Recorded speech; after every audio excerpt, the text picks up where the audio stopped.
Moteur de vitesse, un sens stator séparé. Démarrage moteur de vitesse, un sens stator séparé. But, assurer la possibilité de faire tourner un moteur. But.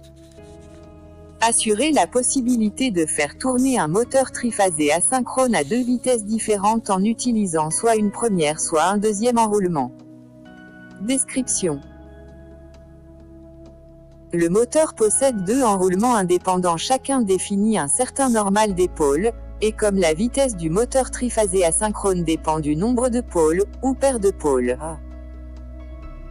Conformément à n égale fp, on obtient alors deux vitesses différentes.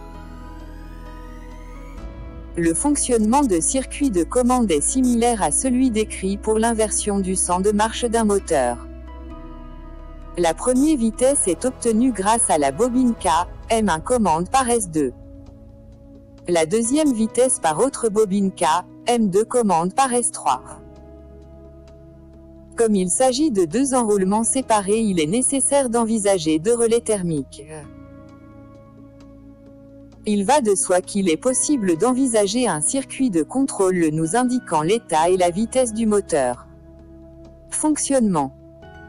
Une action sur le bouton poussoir S2 excite la bobine K, M1, ce qui provoque son auto-alimentation. Fermeture de contact K, M1.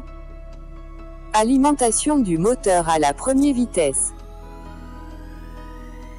Une action sur le bouton poussoir S1 entraîne de la désexcitation de la bobine K, M1 et l'arrêt de moteur.